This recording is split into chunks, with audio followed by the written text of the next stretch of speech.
Good evening, and welcome to our lecture, the first of this academic year. I'm George Kraw. Tonight we'll be hearing from Professor Xavier Prochaska speaking on artificial intelligence accelerating the scientific pursuit. Introducing Professor Prochaska is Dean Brian Gensler. Dean Gensler, I turn it over to you.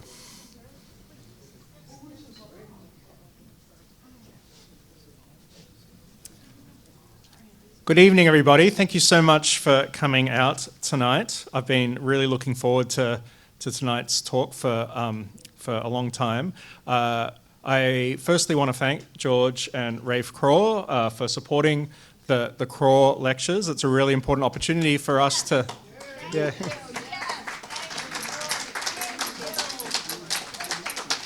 It's a really important opportunity for us to tell you just what a special place UC Santa Cruz is and the sort of work we're doing there. So my name is Brian Gainsler, and I'm the Dean of Science, and I'm also an astronomer. And one of the people, I moved here from Canada about 18 months ago, and one of the people who played a crucial role in convincing me to come was our speaker tonight, Xavier Prochaska, or Professor X, as he is known across astronomy and beyond.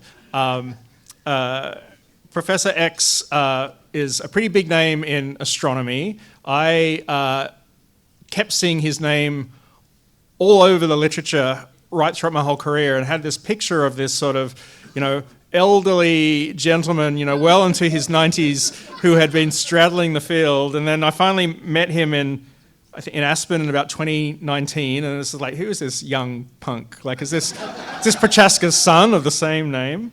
But no, he's been very, very productive since an early age. He got his degrees from Stanford and UC San Diego, and has been an astronomer and distinguished at Santa Cruz for more than 20 years, where he's now at the rank of distinguished professor. But it turns out that he has always also had a passion for oceanography. And lots of people have hobbies, but it's not a hobby for him. It's a calling. And he decided that he wants to be a researcher in both. And this is for anyone who's spent your life learning one field, it's hard enough learning one thing, let alone learning something else. But Professor X is one of these very few people who has real, genuine, and deep expertise in multiple fields. And a year or so ago, he got a fellowship from the Simons Foundation called a Pivot Fellowship, which is designed for sort of people who are at the top of their game in one field, but feel it's time to flex their muscles in another. And so we're now sort of seeing this growing field, sort of led by Professor X of perhaps astro-oceanography. And we're going to hear about some of that tonight, and as well also about some of the ways in which artificial intelligence is completely changing the way in which we study the world and the universe. So I'm very pleased to introduce to you Professor X. Thank you.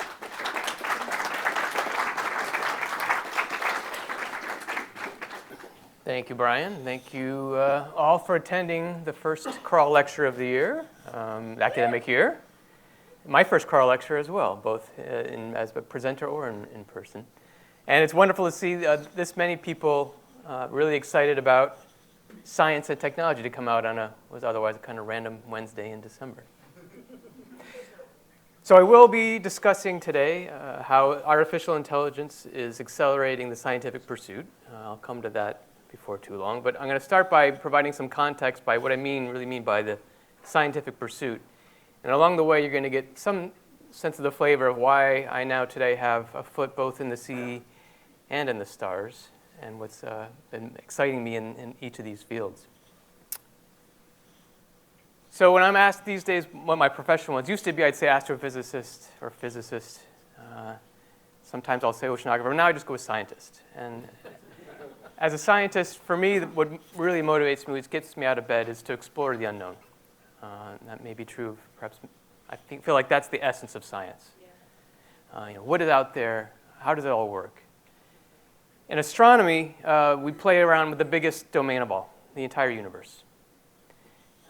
It's tremendous in scope, it's tremendous in time, and to be able to explore it requires amazing advances in technology. Here's a recent image from the James Webb Space Telescope, from a patch of the sky that's probably about the size of a needle if you held it at an arm's distance, so just tiniest patch you can imagine, hundreds if not even thousands of galaxies in that one little patch.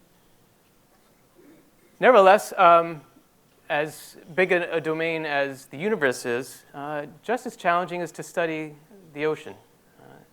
You may think just because it's in our back door, at least for those of us that live in Santa Cruz, that it's very accessible, very easy to make fast progress in. But while we can see the surface trivially, quite trivially, unfortunately, the light doesn't penetrate within the first few meters. And so unlike the universe, where we can see across effectively the entire universe with our telescopes, even pointing that the largest telescopes we have built into the top of the ocean, we can only see the first few meters. And so in some respects, we've explored less of the ocean by volume than we have the universe. One of the reasons we set out on the scientific pursuit is to understand our past, where we came from. Again, in oceanography, this is, in some respects, a more challenging activity. The ocean overturns in about 1,000 years. So every 1,000 years, what's in the water has more or less wiped away any memory of the past. And so to be able to look and explore what the ocean may have been like millions of years ago, we have to use other approaches, like looking at the effects of that ocean, historic ocean, on rocks that are currently exposed, or looking at isotopes in the shells that are left behind from millions of years ago. In astronomy, we have a cheat. The cheat is that light has a finite speed. And so when we do look across the universe at very distant galaxies, as pictured here, we're seeing the light that's been traveling for 10, 12 billion years. And so we're seeing a snapshot of those galaxies in formation at their youngest stages. Now, if I want to see how that galaxy evolves over the next 10 billion years, well, I got to wait 10 billion years. It's a little bit of a challenge. And so instead, of course, we look at galaxies at a range of distances and try to piece together our past. Part of the reason we do this and embark on this endeavor is to make predictions for the future. The last 100 years ago, astronomers inferred that the universe is expanding. And about 20 years ago, we developed evidence that's not only expanding, but accelerating in that expansion. And so today we believe that with the exception of a few nearest neighboring galaxies, our local environment is going to become a very lonely place. Of course, you might have to wait 10 or 100 billion years to get that lonely. In oceanography, we're grappling with questions that may have impact within our given lifetimes. This is the first, say, climate crisis slide that you'll see. There'll be a few. There are many researchers now grappling with the question are the major currents, this is what's plotted, are the major currents here in the Atlantic Ocean going to evolve markedly as we heat up this ocean? Will the Gulf Stream change its position, the Gulf Stream that flows along the east coast of the United States? Will the actual overall circulation of the Atlantic change qualitatively in a way that will impact us for centuries to come? Now, to pursue this science, in both cases, in both the sea and the stars, these are data-driven fields. So they're fundamentally based on physics, chemistry, and to some extent biology, very excellent theoretical bases, but the discoveries and the real path towards learning has been data-driven. And so we absolutely have to collect data to make rapid or sustained progress. And for the 20th century, these were the main platforms of that data collection. Nice 20th century, heavy on the steel, often heavy on the concrete, at least in the case of telescopes. Research vessels armed with instrumentation that can measure the temperature and the salinity, the pressure, the biology in the ocean. Major telescopes like the Shane 3 meter up at Lick Observatory, which, if I know my orientations, are over there. Hope I got that right. Who's been at Lick Observatory? Looks like about half. I was that way. I was pretty, all right. I was off by 10 degrees. If you haven't been, talk to me afterwards about opportunities to go up. It's found fantastic, well worth the time. Anyways, large steel constructs to hold massive mirrors, glass mirrors, massive steel construct to protect it with the dome.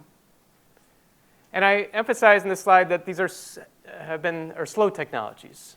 Slow in the sense, well, the ship is faster than many other ways of moving about the ocean. We have a finite number of ships that can travel just about anywhere in the ocean, but are only recording data in one location at a given time. The ocean's very vast. And so this is a slow way of collecting data across our global world. Similarly, the telescopes that we've tended to build can focus really deeply into a small patch of the sky, one patch at a time with limited amount of light collected.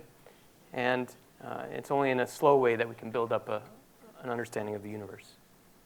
Nevertheless, this has been very successful over the past 100 years.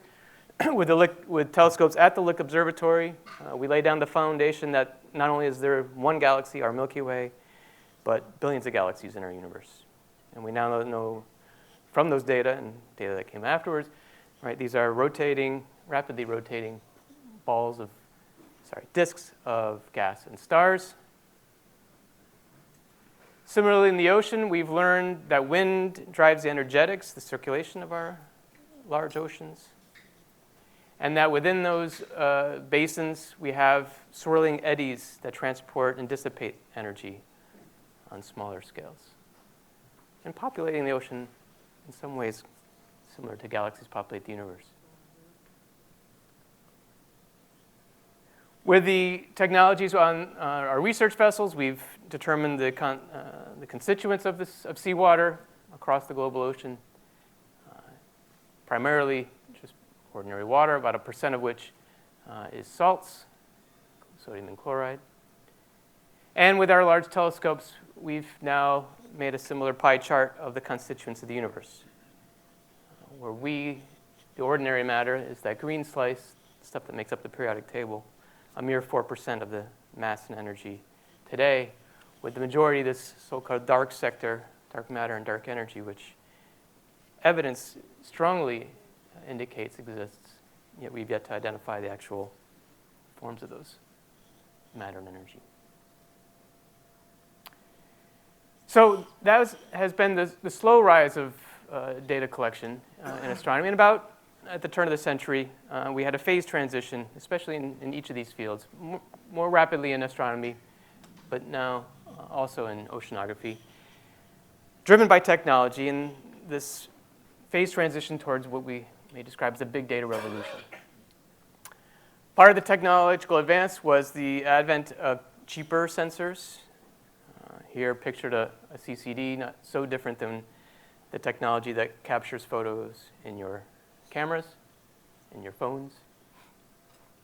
And in oceanography in particular, the advent of satellite observations, so the ability to collect data from space. This too, of course, has impacted astronomy. And underpinning these technological advances were the rise of compute. This is the first computer that I owned. And it did have a huge impact on my life as well, for sure.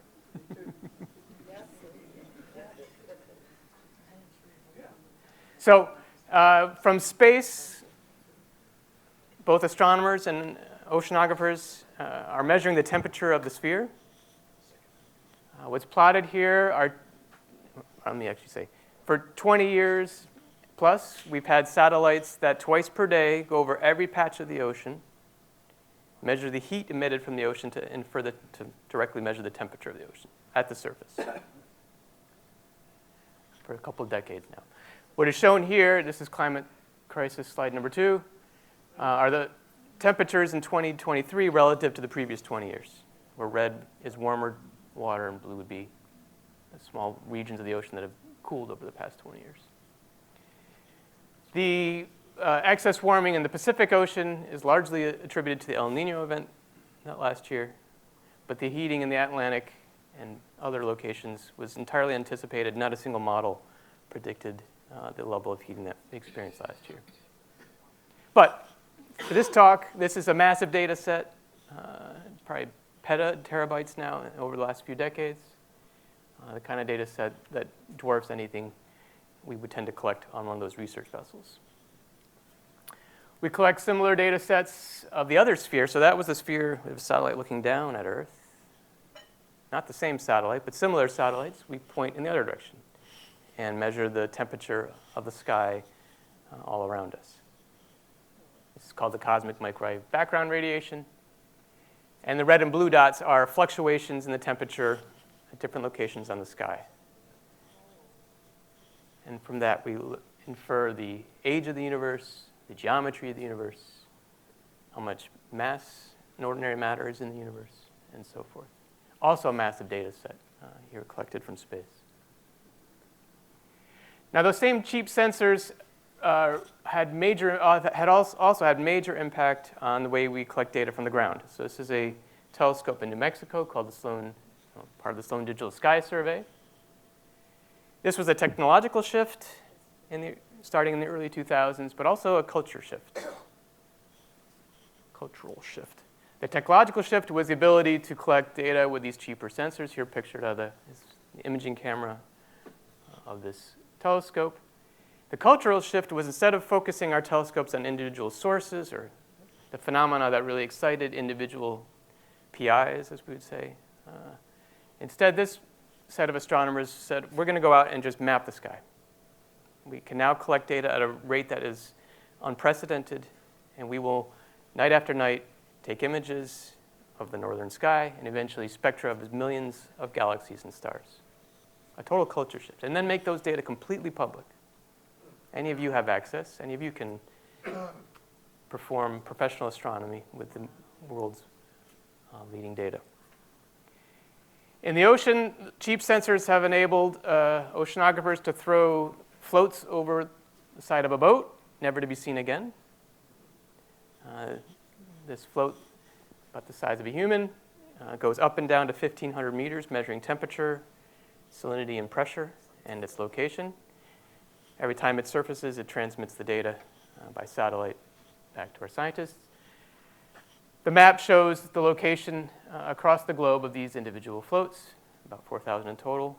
It's still a sparse sampling. The ocean is a very large entity. But this is, again, a new approach towards collecting large data sets with cheap sensors across the ocean. But why are they never to be seen again? They're too expensive to bring back. Oh. So it's expensive to bring them to whatever that dot is, to drop them in. And then Stay there? and they go up and down until they run out of battery, and that's that. They're in the plastic. They last about 5 to 7 years. Yeah. Yeah. But they transmit data that whole time. They transmit data that whole time. Yeah. Well, you do know where they are. You do know where they are, but we've decided they're too expensive to recover. Yeah. Another project which I won't even talk about tonight, we do run, but I'll mention it now anyways. Similar to these floats, we put sensors on what are called gliders, little airplanes, think airplanes, but in the water. And those we do run off the coast of California, back and forth, and those are recovered. So the glider technology we do recover, but only near coasts, not in the open ocean. Are they expected to wash up somewhere, the Argos, once they stop? No. You think they'll sink? They get swallowed, do they? I think they will stay at whatever depth they fail at. So they have on board the ability to change the overall volume and hence the density of the device. I suppose if they've been, odds are they'll just hang out right where they were until a submarine runs into them. With Argo, this is third, I think, and last climate crisis slide of the presentation. This is how we know beyond a shadow of a doubt that the ocean's warming up. So what's plotted here is the heat content in the upper 700 meters and then the upper 2,000 meters as measured by that survey of 4,000 floats. And while if you look at a plot of the surface temperature, it too is rising. So we have indications from the satellite data as well that the ocean's heating up. This is where all the mass is at. And this is what should really terrify you. It does. Does that translate into some degrees? Of order of degree. Huh? Of order a degree. Order of a degree. Of order, yeah. Probably You not. guys look at like the energy of this, because you've got the volume and the temperature, like you say. That's the energy. It is energy. Zeta joules. Oh my God. It is the energy. No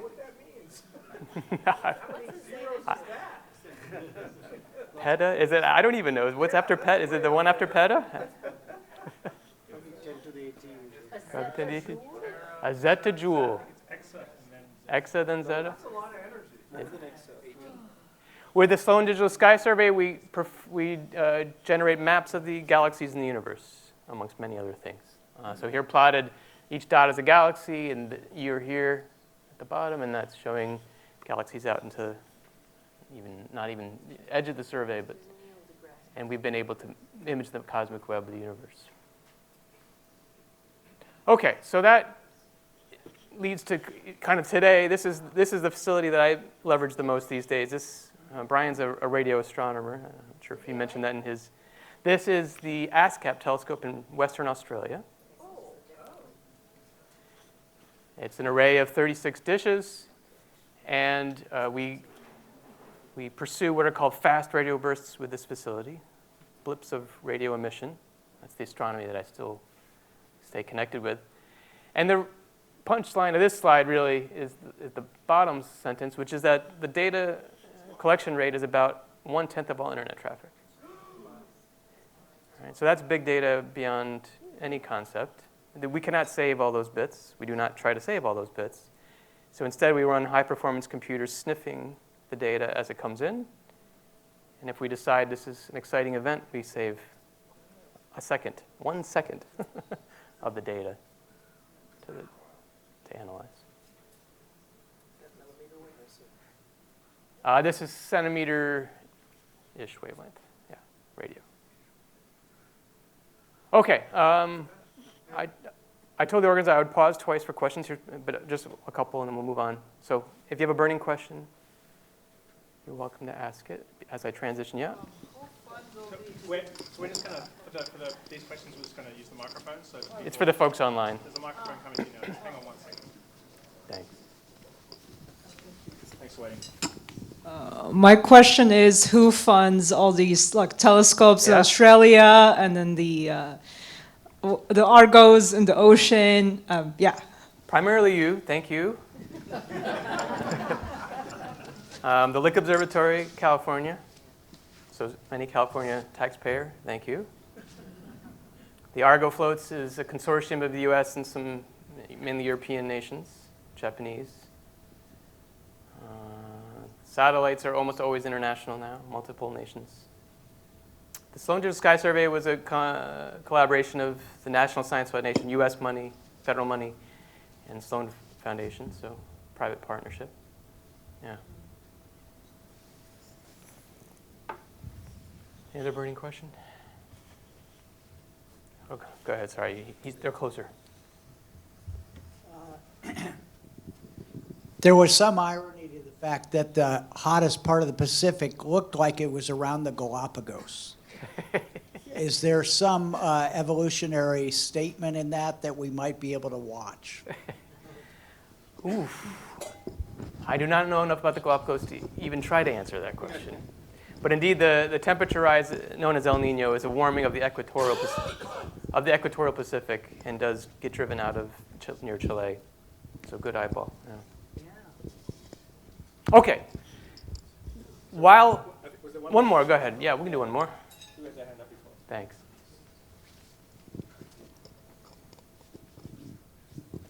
My question is for the Argo probes. I'm Yeah. guessing they get carried around by the current, the ocean currents.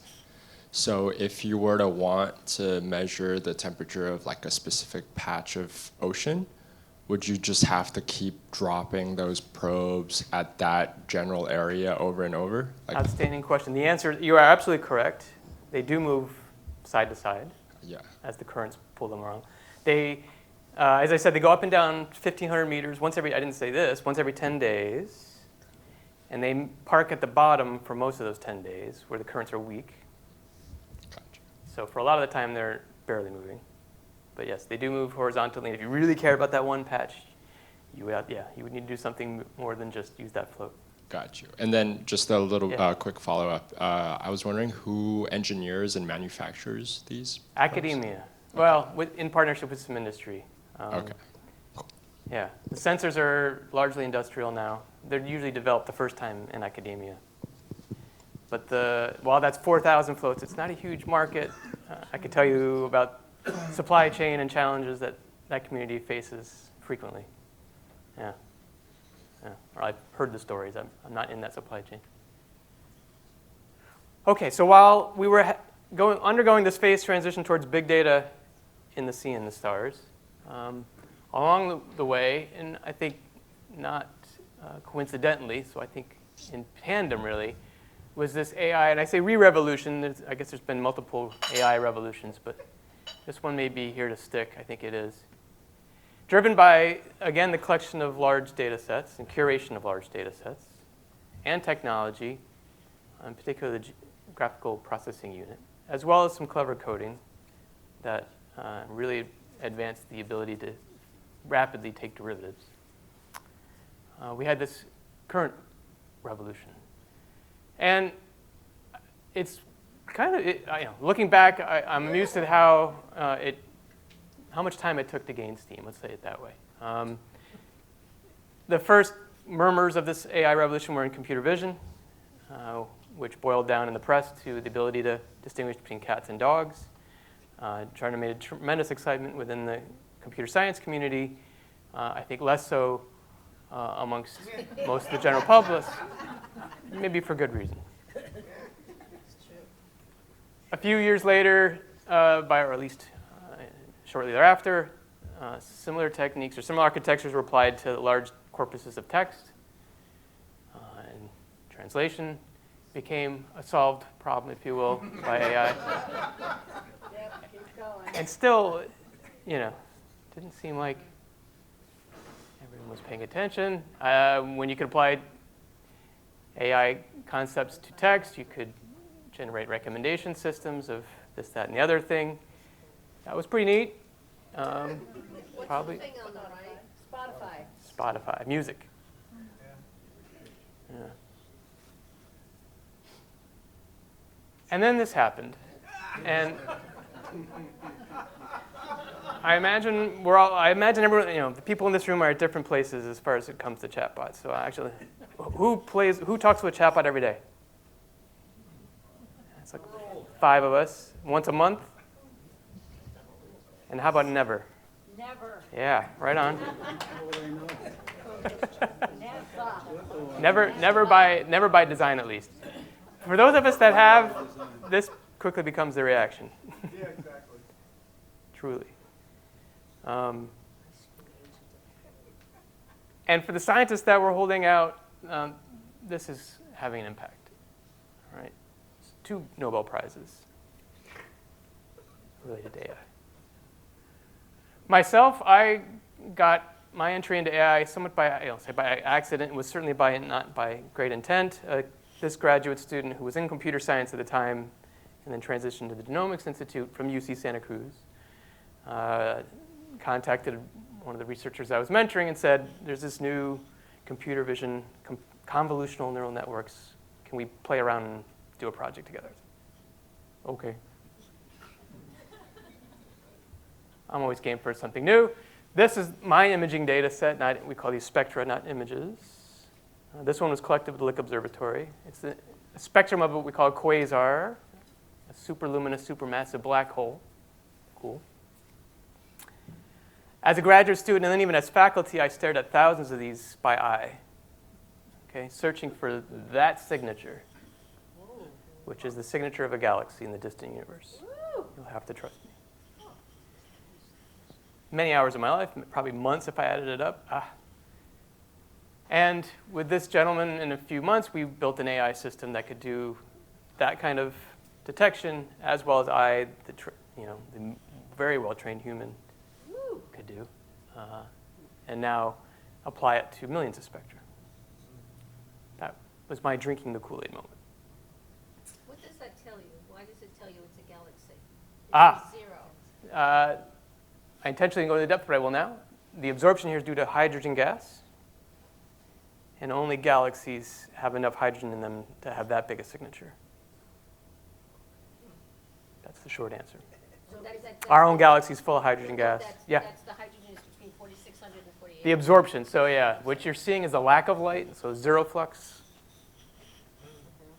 And all the absorption is due to a galaxy in front of this distant source, including that fraction. This is actually Lyman alpha. There would be a Lyman break. In fact, that might be the Lyman break down there in the blue.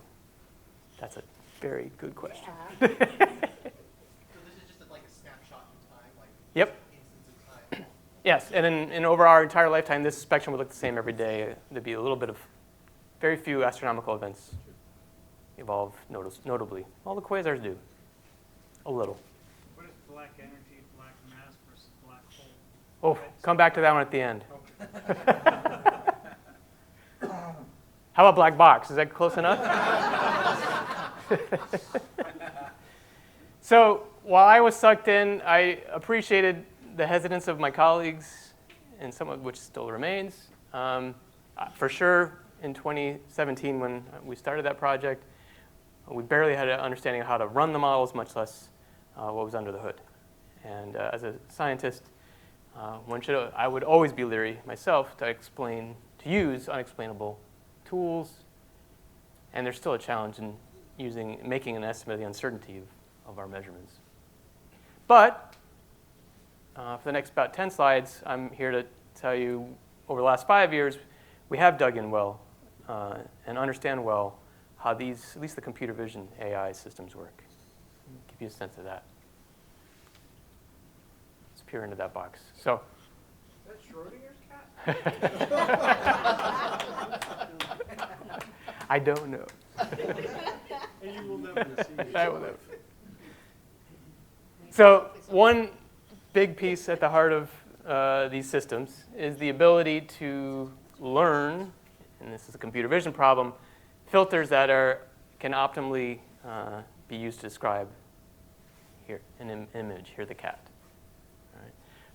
Prior to this wave of AI, computer vision scientists had already, as humans, thought about here are filters that will be sensitive to various parts of the cat. Here's the kinds of things I would put into an algorithm. AI has the ability to learn them themselves, and then the first layer of our system will apply the filters to the cat. So this filter that the computer has designed itself is sensitive to the edge of the cat. Okay. Whereas that filter is more sensitive to the color orange within the image. So step kind of zero of the process, develop these filters to differentiate between images and apply them, and you can apply them. That part of the AI, I think, is somewhat straightforward. It gets more abstract the deeper you go, and this is where, as a human, I lose a deeper understanding. But it's just a repeat and rinse.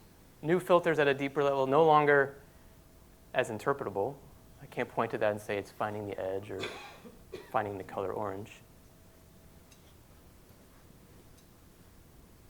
But it's developing an abstract and compact description of the cat. This is what my cat's become, at least through a couple of the filters. Right. And as we're going through the network, we're viewing larger regions of the cat as well, larger regions seen. So we understand well this front part of the model. Learn some filters that are sensitive to properties of images. Some of them are very intuitive. Most of in the early years, they're very intuitive.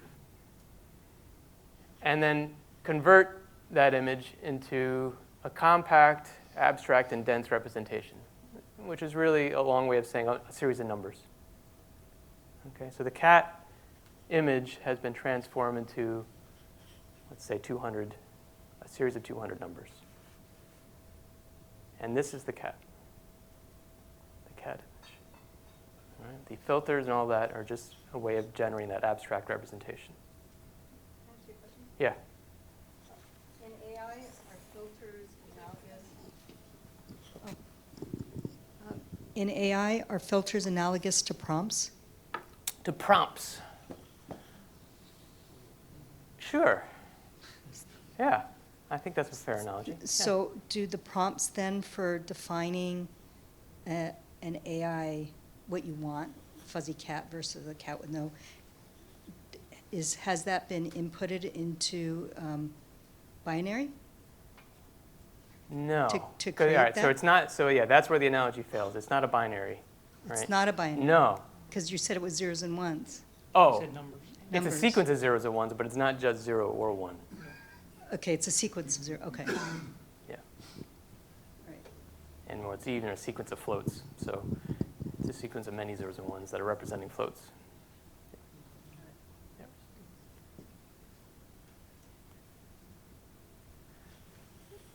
So that's our cat now.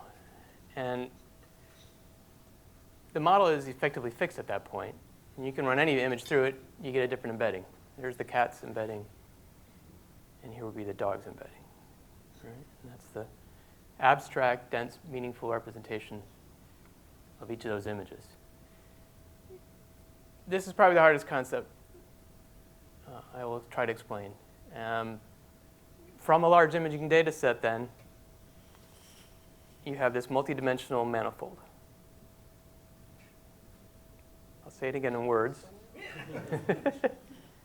But that's our input data set, and AI is translating thousands, millions, whatever of images into this. So hyperdimensional, by hyper is not a funny, by hyper I just mean more than 3 dimensions. Here it's here would be 5. This is a 5 dimensionals, embedding 5 numbers. So Yeah. what are the dimensions? So we're measuring. Color? So what are the dimensions? Are we color is a dimension? So properties like that, that have excellent human understanding, are all wrapped together in those dimensions. Okay. Thickness of fur, that kind of thing. Wrapped together. And then, but within that manifold, cats are in one location, and dogs are in one location, and bears are over here, or whatever. And that describes the relationship between all those images, this manifold. Yep. Oh, sorry, the microphone. Let's hold off, because I should keep going, but we'll come back. And in the design, well, that's technical. I won't even bother. So conceptually, AI is translating a large data set into this manifold, which understands relationships between the images, and as a dense, abstract description that can cluster cats together, dogs together, if that's your interest. This is at the heart of the chatbots. Okay, the chatbots have been trained on some large data set, huge data set, corpus of text and images and their relationships. But when you interact with a chatbot, you're interacting with this manifold. It is not going back to the original text and original images. Those relationships have been learned, and it's generating whatever it's responding to you with out of that manifold. Okay. So back to applying now, well, as we head towards finish here, applying AI now to science. Here I'm going to show you the major breakthrough discoveries in the seeing the stars with AI. Well, that's sobering. How would you know they were true anyway? So not much.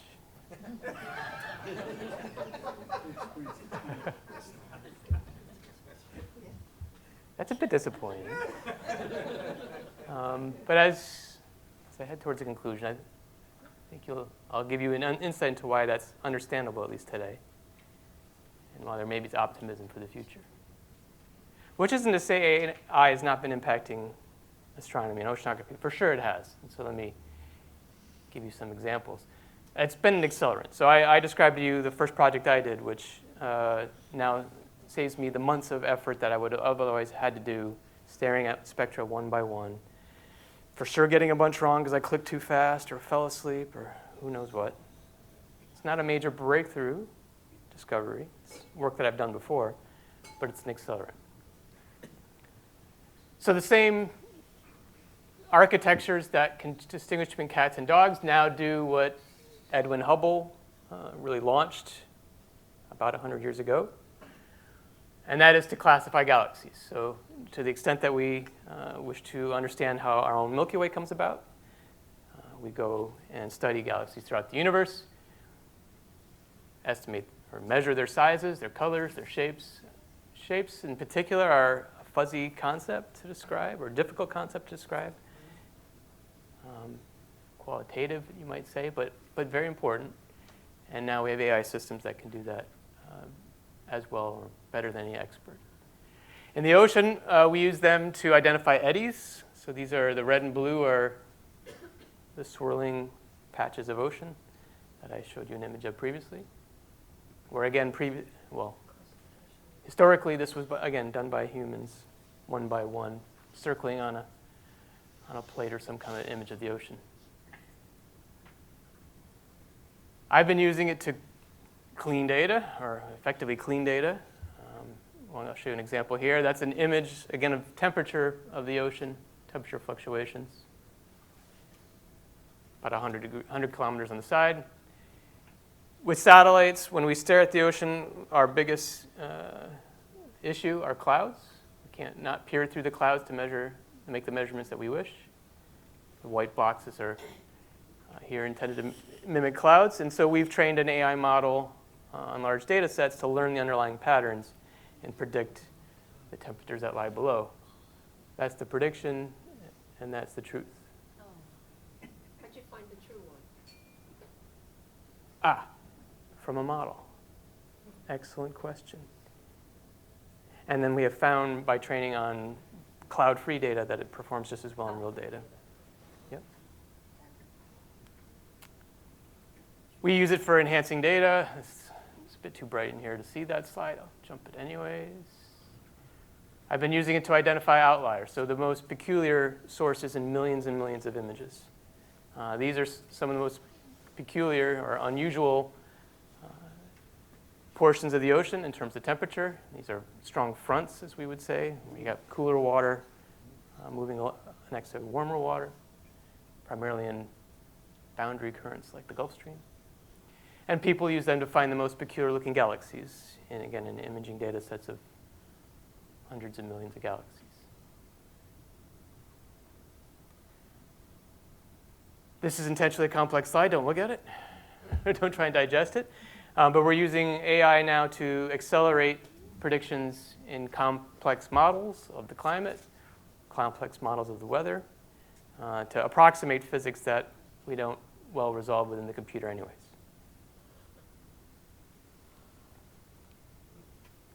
So, while we've yet to have a major breakthrough in the sea and the stars, I think that's somewhat understandable for the following reasons. One of them, and it's partly what pushed me from here to there, astronomy towards oceanography, is that a lot of the data sets, especially in astronomy, are not that complex. They're big. We have lots of dots, lots of galaxies.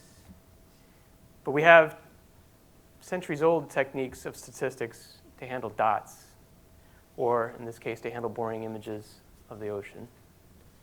AI should not, in my opinion, be applied to simpler data sets like these. I'm going to skip that one. Another challenge we have faced, is getting the right, workforce. We've developed curricula that are highly demanding in terms of the physics and the math and even computational skills to an extent needed to pursue the science. And now to add on another layer of complexity, AI, is going to take us time to catch up, but we will. And to date, not a single existing mission was developed with AI in mind. You don't spend $10 billion, at least you didn't, 20 years ago when conceiving of the James Webb Space Telescope with AI in mind. But that is going to change as well. And there are complex portions of the stars in the sea that are ripe for AI. It's these multi-dimensional, almost even really fractal data sets, many scales, many dimensions, that really are ripe for this new technique. And here's the kind of areas where I think it is being applied and will be successfully applied, and to an extent a breakthrough, because these are regimes that most scientists had barely tried to touch. Just too challenging.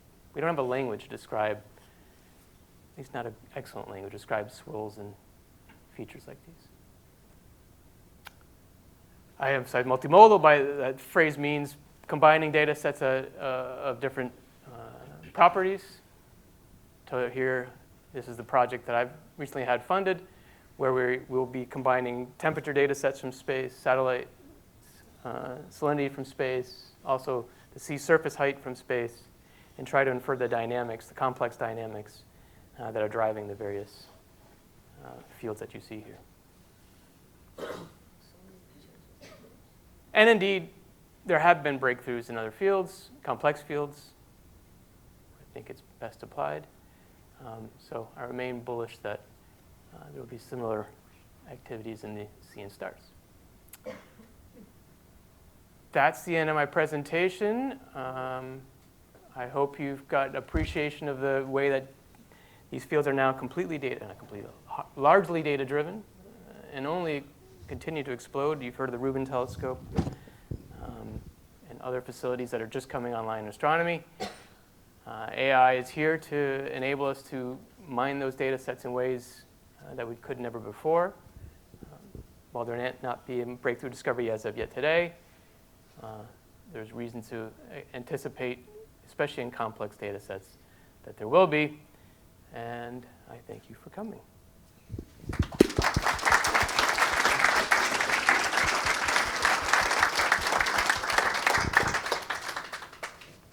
Thanks so much, Professor X. You may grab a seat. So we have lots of time for questions. We're going to be taking questions from you and from the people online as well. Just make sure that you speak into the microphone. So who would like to go first?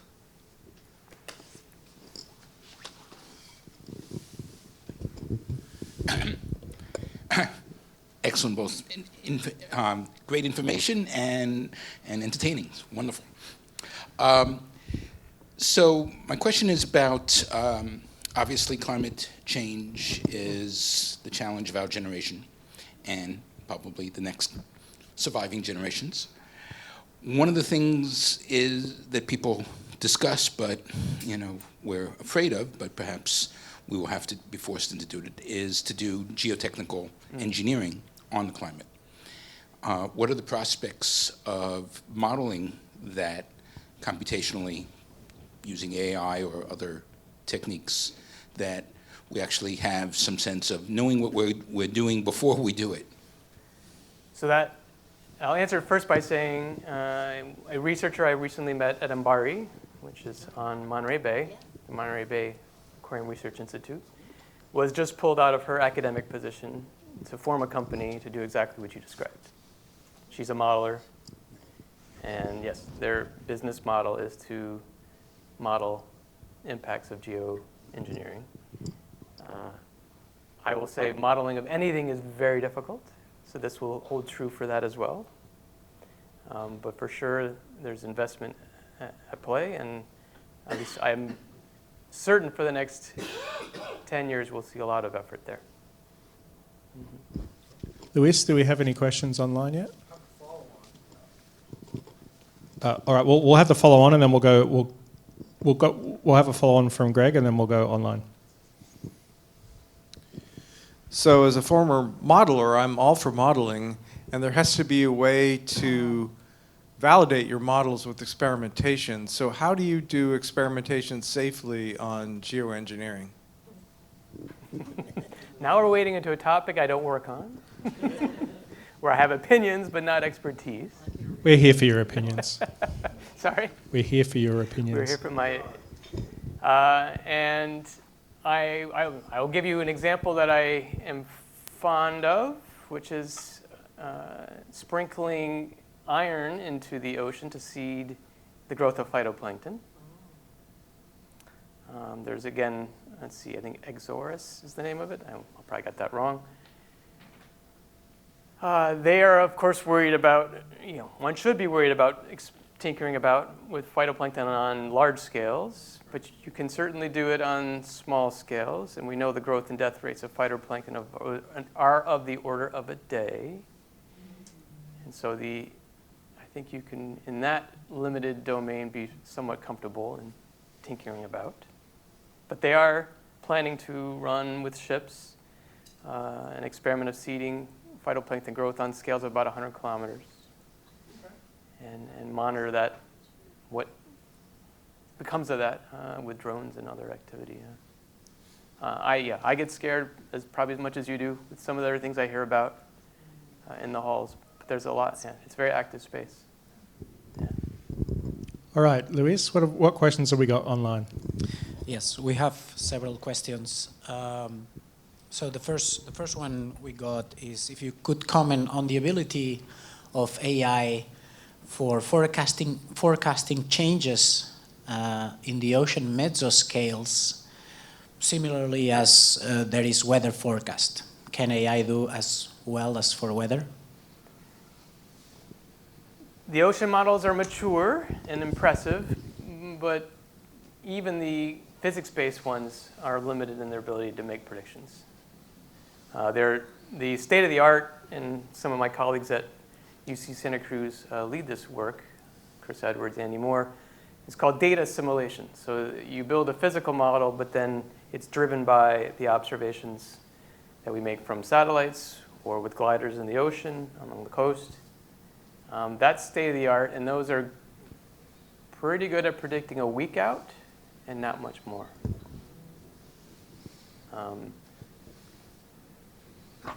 And I do not see AI making a leap where you're suddenly predicting out a month out. Yeah. It's too chaotic a system. Go ahead.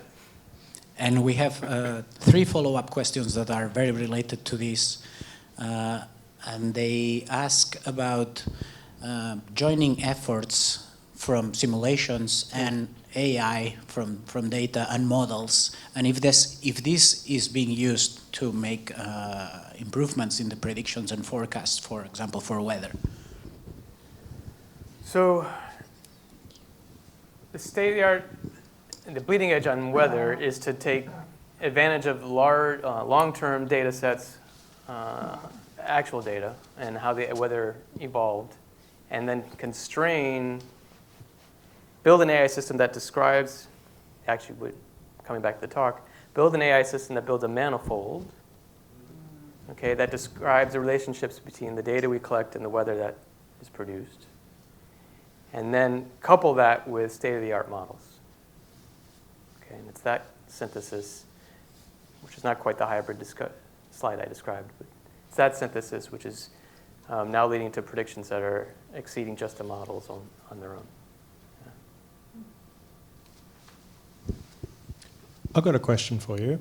I was doing a very meta experiment while you were giving a talk, is that I have an AI app on my phone, and I was taking photos of your slides, and I was asking the AI app, what's this slide about? And half the time it got it exactly right. Oh boy. And the other half of the time it gave an explanation for your slide that was completely wrong. So the challenge we face with AI right now is that when it doesn't get it right, it fails spectacularly sometimes. So when you're using it for research, how do you know, like scientists use methods normally that knows, normally this method's going to get it right within 5% and you account for that.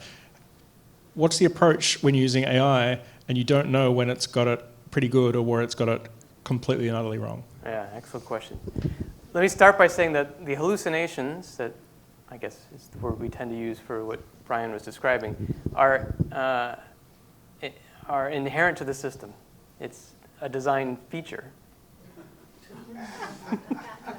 Not a flaw.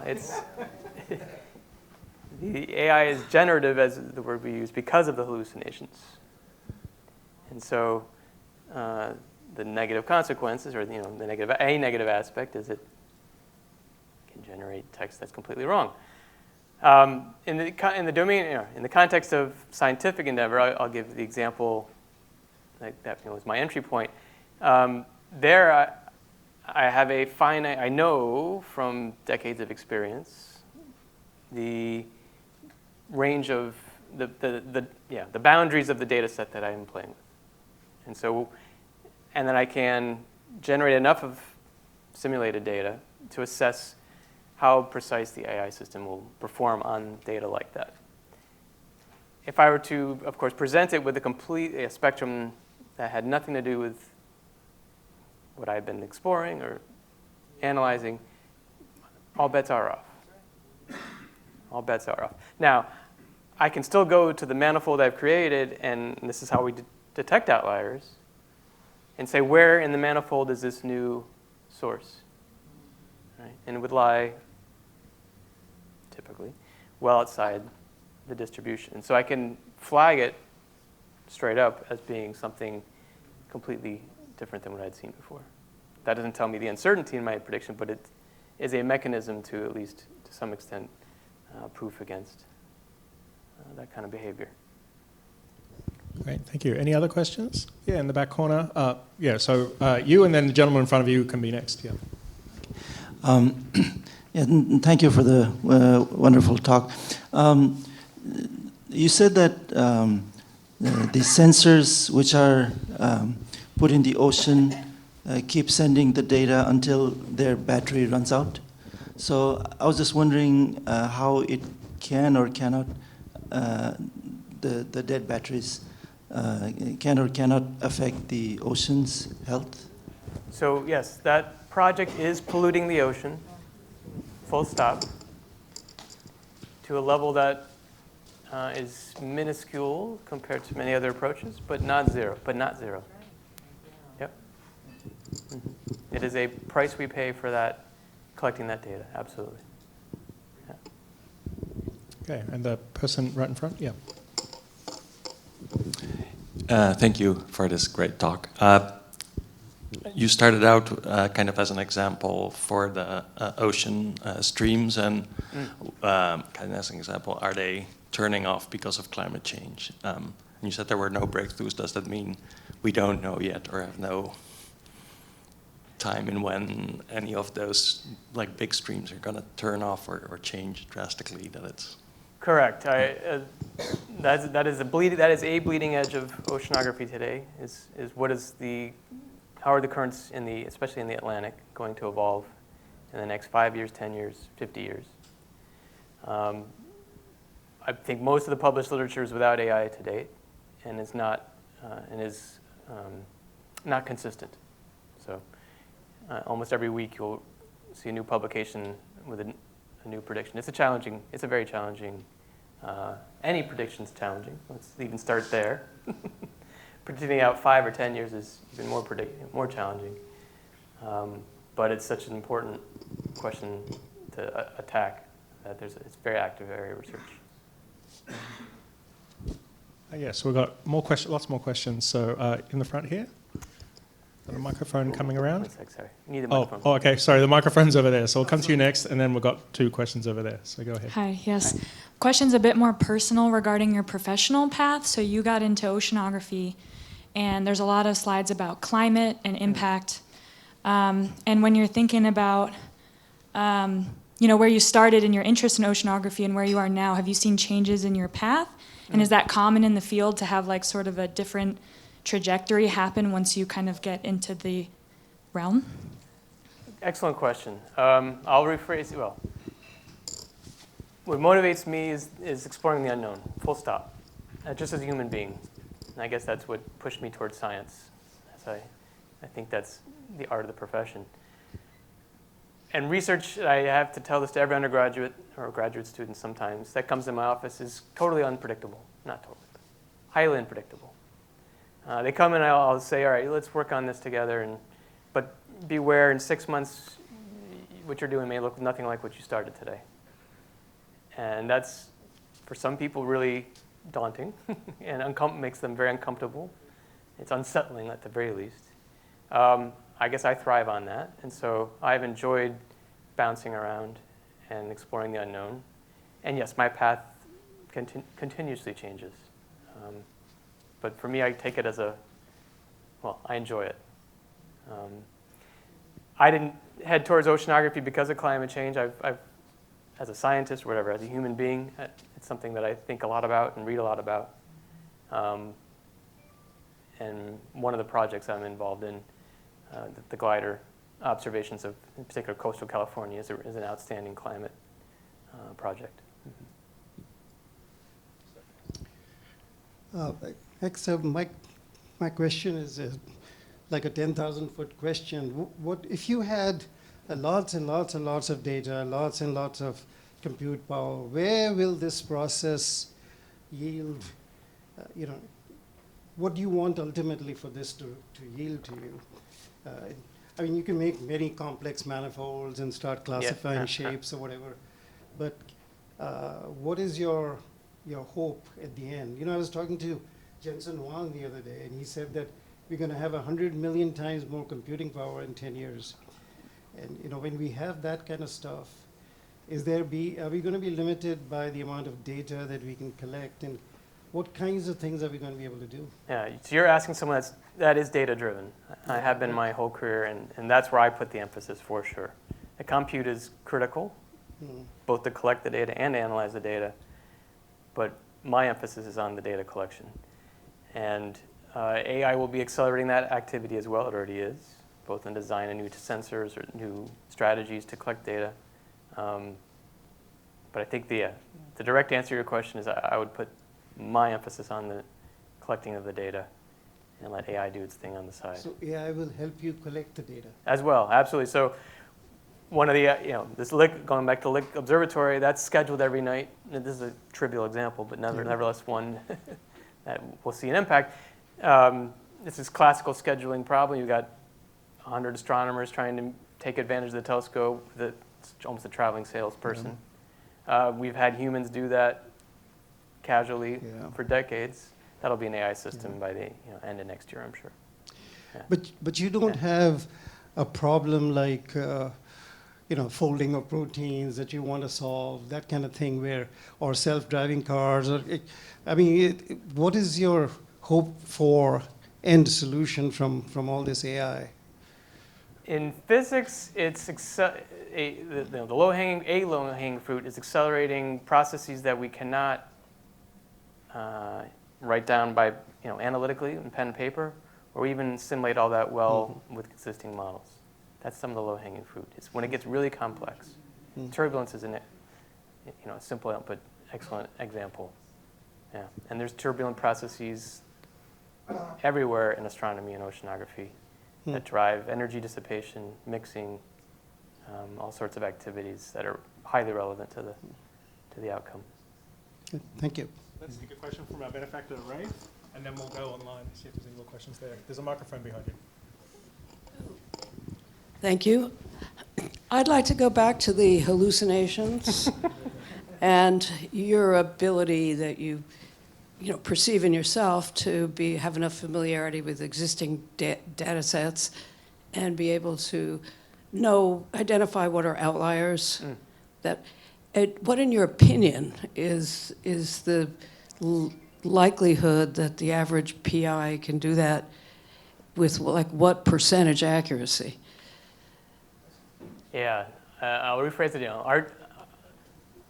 How many data sets are simple enough that you know how well bounded they are? Right. Yeah. For sure. So I've always wanted to I always have gotten my hands dirty in the data. And believe that's an important part of the scientific process. I'm going to give a shout out to LIC Observatory. That's one of its major roles is the ability for students to go and learn and touch data actively. A negative consequence of the rise of big data is a lot of the users no longer collect the data. Someone else has collected it, put it online, right? And people still do wonderful science with it, don't get me wrong, but they may not know the limitations of the data. So the trend of what you kind of put out there is getting worse. So I'm more worried about it going into the future than I am today. And yeah. So people will be easily misled the more data There are is. more opportunities for people to be misled today than there was when I started as a PhD student. Okay, thank For you. sure. Do we have one more online question, Lewis? Give the mic.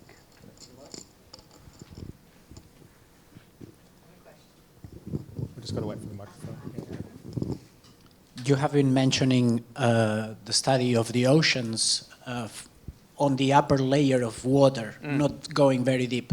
But what happens at deep sea levels? Can we use data? Will in the future, is AI useful? So the best project is the one that is measuring at depth is the one I mentioned, which is that Argo float system, which goes down to 1,500 meters. Beyond that, it's vehicles that, or instrumentation and vehicles that folks at MBARE, for example, generate, which are very sparse, very expensive, whether or not they're operated by a human or driven by a human. More so if they are, of course. So the deep ocean is very sparsely sampled. And I don't think, the last bit, I don't think AI is helping in that regard today. Okay, so we've got time for probably two more questions, and I think there were two people from over here who've been waiting for a while. So go ahead.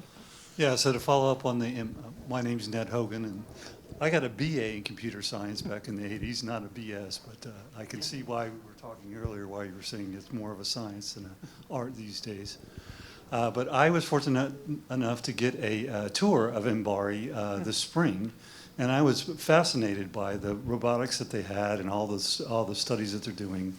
And they have a game. It's called Phantomverse. I don't know if you've heard about it. So it's on iOS and Android, and it basically does image classification of all the different species that they find down there by the water column, how deep it is and all that stuff. So that's very, very cool. But I was wondering if there's something similar on the astronomy side. I'm not aware of a game, but you should be, if you're interested, do check out Zoo Universe. Okay. Zoo Universe? I think I said it right. Zooniverse, thank you.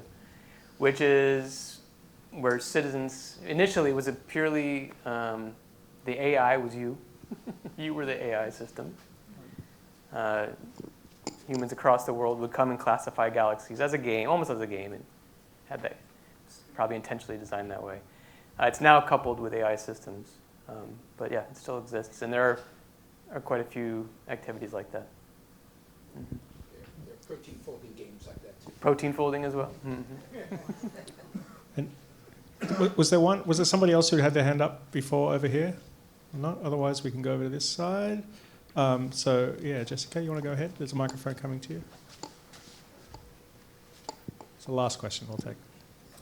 I had a question about how the AI does do these differentials, because I got to thinking about your dog and cat example and go, of course I know the difference between a dog and a cat. We all have somehow figured out that there's a difference, though someone who didn't know might go, I'm not sure, they're both furry little animals. But I realized there have been times, even in my history, where I've seen a small animal and I wasn't sure whether it was a dog or a cat, because there's some small dogs that look very much like cats until you get close to them. And you say, well, it's on a leash, but there are cats on leashes. And the question I have is, how in the world does an AI decide that's a boundary condition, that it goes here and not there? Because it seems like a lot of this is that we're assuming it learns the correct thing. And we already know about the hallucinations. Is that how does it manage to tell that difference, that, when I got close enough to it, I could see that it was a dog and not a cat, or vice versa? Because there are some of those that are very, very similar. Yeah, so let me answer it this way. The AI system makes an embedding of your image, right? And it's an abstract, dense representation of whatever image you've provided it. That's not a classification. At that stage, it's not anything. It's a distillation of that image into some denser abstract description. From there, you do your task, and the one you're describing is classification. And so from that, if it's going to be a well-trained and successful model, in this case, you have to label these cats and dogs. Yeah, and it will then be assigned that type of embedding is a one-to-one mapping to that type of a cat. It's not learning. So to say it again, in that initial phase of building the manifolds, there's no assignment of what a cat is or what a dog is. It's learning the features of that image. And it's only in the secondary step that you say, all right, those features map onto a cat or a dog. Yeah. But if presented, presented an image that is not like anything, if the example you've given had never been presented to the model, it may well get it wrong, absolutely. Okay, well, as always with this very smart Northern California crowd, we get such great questions. So thank you so much. And I'm going to hand over to our host, George Kraw, to wrap up the event. Well, thank you very much for that fascinating conversation. And thank you all for joining us tonight. Our next lecture will be January 8th, where Ari Friedlander will be speaking on mammals and mammal sanctuaries in California coastal waters. I hope to see you all there. Thank you. Thank you.